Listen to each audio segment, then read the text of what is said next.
जोहार दोस्तों, आज की क्लास में मैं आप लोगों को जेपीएससी और बीपीएससी के मुख्य परीक्षा के लिए हिंदी भाषा और साहित्य विषय से एक प्रश्न का उत्तर कराने वाली हूँ। और ये प्रश्न है, हिंदी उपन्यास में यथार्थवाद, इस पर निबंध लिखना है 300 शब्दों में।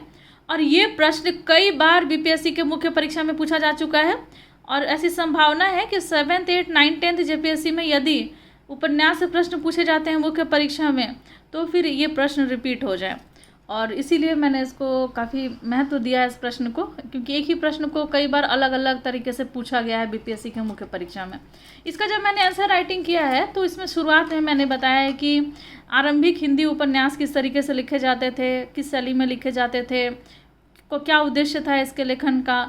और फिर उसके बाद मैंने ये बताया कि यथार्थवाद का किस तरीके से आगमन हुआ, इसके प्रमुख रचनाकार कौन थे, कौन कौन सी रचनाएं रची गई और उसकी विशेषता क्या थी। फिर अंत जब मैंने किया तो ये बताया है कि अभी हिंदी उपन्यास किस तरीके से लिखे जा रहे हैं, इसकी क्या विशेषता है। तो चलिए हम लोग शुरू करते हैं आज की क्लास को और इसको डिटेल में जानने की कोशिश करते हैं। देखिए, उपन्यास का मूल संबंध यथार्थवाद से माना गया है, लेकिन ऐसा नहीं है कि उपन्यास अपने जन्म के समय से ही शुद्धतः यथार्थवादी रहा है। जब उपन्यास लेखन की शुरुआत हुई तो उस समय में यथार्थवाद का आगमन नहीं हुआ था, वो तो बाद में आगे चल करके हुआ। कोई भी विद्या जब जन्म लेती है तो उसे संक्रमण काल से गुजरना पड़ता है और उस काल में पिछली अवस्था के लक्षण भी बचे रहते हैं। यही स्थिति उपन्यास की भी रही है। उपन्यास एक ऐसी विद्या है कि जब ये अपने मतलब वो अपने समय के अनुसार इसमें काफ़ी बदलाव होता गया। हिंदी साहित्य में भी कमोबेश ऐसी ही स्थिति दिखाई दी है। 1882 में हिंदी का पहला उपन्यास परीक्षा गुरु प्रकाशित हुआ था और यहाँ से लेकर के जो पहला उपन्यास महत्वपूर्ण उपन्यास था जिसका नाम था परीक्षा गुरु, इसके प्रकाशन से लेकर के प्रेमचंद्र के आगमन तक हिंदी उपन्यास में किन किन चीज़ों की प्रधानता रही, तो रोमांच, काल्पनिकता और नैतिक उपदेश से भरा रहा। तो उस समय जो उपन्यास लिखे जाते थे उसमें किन किन चीज़ों को केंद्र में रखा जाता था, तो रोमांच को या फिर काल्पनिकता को या फिर नैतिक उपदेशों से ये सारे उपन्यास होते वो भरे पड़े हुए रहते थे। लेकिन प्रेमचंद्र ने पहली बार उपन्यास परंपरा को सामाजिक यथार्थ से जोड़ा है। यही कारण है कि कुछ आलोचक तो हिंदी उपन्यास की शुरुआत प्रेमचंद्र से ही मानते हैं। कुछ ऐसे आलोचक हैं हिंदी के जिनका ऐसा मानना है कि हिंदी उपन्यास की शुरुआत प्रेमचंद्र से हुई है। आरंभिक हिंदी उपन्यासों में, अब देखिए उसके आरंभिक हिंदी उपन्यास का मैंने यहाँ थोड़ा सा वर्णन किया है। देखिए, एक ही पैराग्राफ में मैंने इसको समाप्त किया है, ज़्यादा मैंने इसको तूल नहीं दिया इसलिए क्योंकि आपको यथार्थवाद के साथ हिंदी के संबंध दिखाने, हिंदी उपन्यास के संबंध दिखाने हैं, तो उसके बारे में आपको ज़्यादा डिटेल में बताना है। लेकिन आपको इतिहास से तो शुरू करनी ही है। देखिए, आरंभिक हिंदी उपन्यासों में रोमांच एवं उपदेश का तत्व प्रधान था। जैसे मैंने आपको बताया कि रोमांच, काल्पनिकता और उपदेश, नैतिक उपदेश, इन सभी चीज़ों के की प्रधानता होती थी आरंभिक हिंदी उपन्यासों में। इनमें यथार्थवाद शैली के स्थान पे आख्यान परक शैली का प्रयोग किया जाता था, शैली का उपयोग किया जाता था। इनके लेखक उपन्यास के माध्यम से कोई शिक्षा या उपदेश देना चाहते थे। देखिए, जब उपन्यास लिखा जाता है तो उसका एक अपना उद्देश्य होता है। मैंने आपको बताया था उपन्यास के तत्वों के बारे में। तो जब आरंभिक उपन्यास लिखे जा रहे थे तो उसका प्रमुख उद्देश्य यही था कि लोगों को शिक्षा देना, लोगों को उपदेश देना। और जो लेखक होते थे अगर उनको कुछ जानकारी देनी होती थी समाज में या लोगों को, तो अपने उसी उपन्यास के माध्यम से देते थे। और ये उपदेश होता था, नैतिक उपदेश होता था, शिक्षा होती थी। देखिए, कुछ उपन्यास ऐसे लिखे गए थे छोटे बड़े, ये थे देवरानी जेठानी की कहानी 1870 में, वामा शिक्षक 1872 में, भाग्यवती 1877 में, परीक्षा गुरु 1882 में। ये सभी ऐसे ही उपन्यास हैं जिनमें शिक्षा और नैतिक उपदेशों को प्रधानता दिया गया है।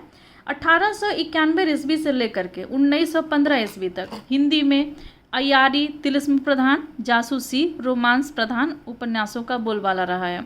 तो जब ये वर्ष था कब, 1891 से लेकर के 1915 ईस्वी के, इस बीच में जितने भी उपन्यास लिखे गए उसमें किन चीज़ों की प्रधानता थी, तो जासूसी के उपन्यास होते थे। आप तो समझ ही पा रहे होंगे जासूसी के उपन्यास किस तरीके के होते हैं।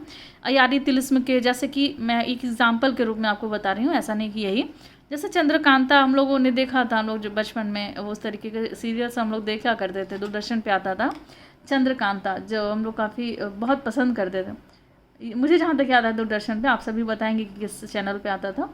तो चंद्रकांता भी है, वो तिलिस्म और अय्यारी, उसमें उसी में हम लोगों को पता चला कि अय्यार क्या होता है, तिलिस्म क्या होता है, ये सब नाम हम लोगों ने पहली बार सुन रखा था।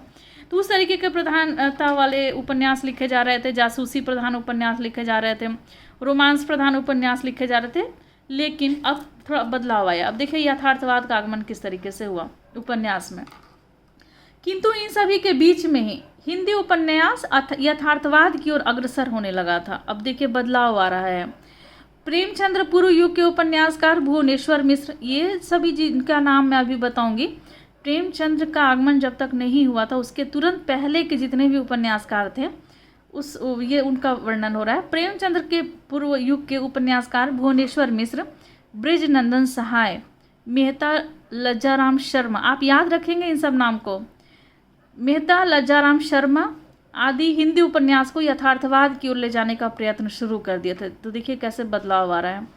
भुवनेश्वर मिश्र प्रेमचंद्र पूर्व युग के सर्वश्रेष्ठ यथार्थवादी उपन्यासकार माने जाते हैं। इनके उपन्यास हैं घराऊ घटना, जो 1893 ईस्वी में लिखा गया था, और बलवंत भूमिहार 1896 ईस्वी में लिखा गया था ये रचना।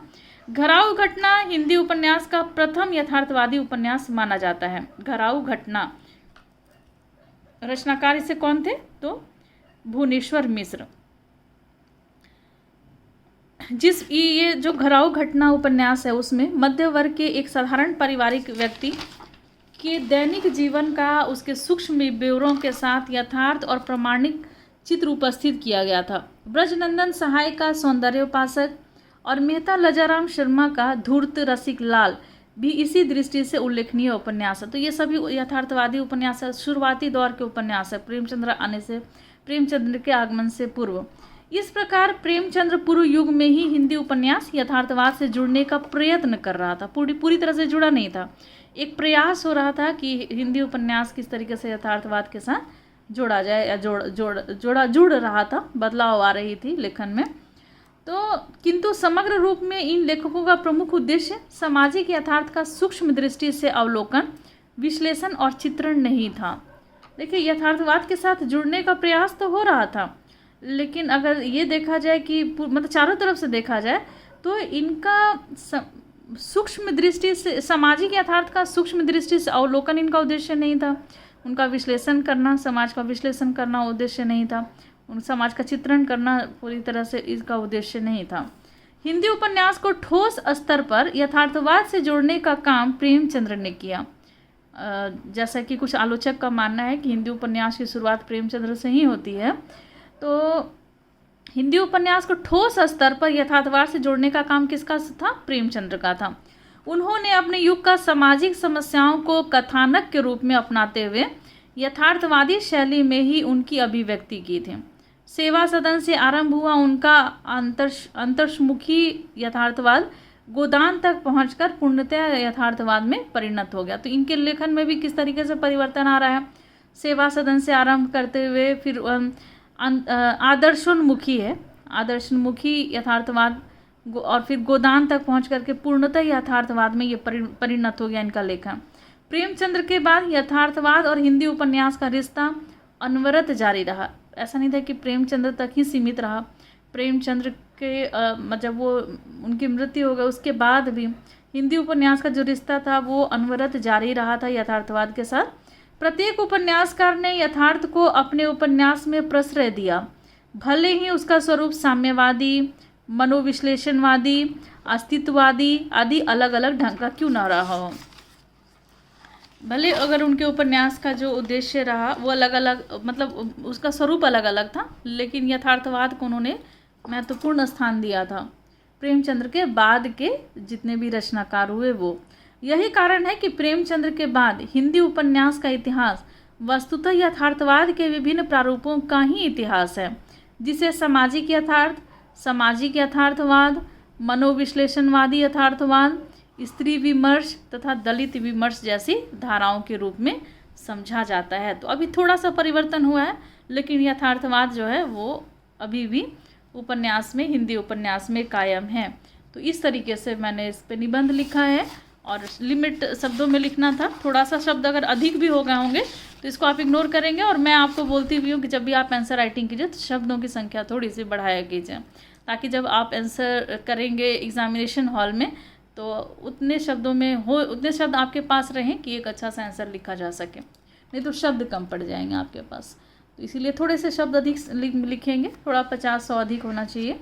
तो आज की क्लास में बस इतना ही। कोशिश करूँगी नेक्स्ट क्लास में इससे रिलेटेड ही कुछ और भी कंटेंट बताने का। और मैंने आप लोगों को एक टॉपिक दिया है जिसमें मैंने आपको बताया है हाँ आंचलिक उपन्यास के बारे में भी। तो कोशिश रहेगी अगला जो टॉपिक होगा वो वही होगा, आंचलिक उपन्यास। और यदि आप इसके PDF और इसके पहले वाले क्लास के PDF चाहते हैं तो डिस्क्रिप्शन बॉक्स में मैं एक लिंक शेयर कर दूँगी, तो वहाँ से आप उस PDF को ले सकते हैं। तो आज बस इतना ही, मिलते हैं नेक्स्ट क्लास में, लेते हैं आपसे विदा। धन्यवाद।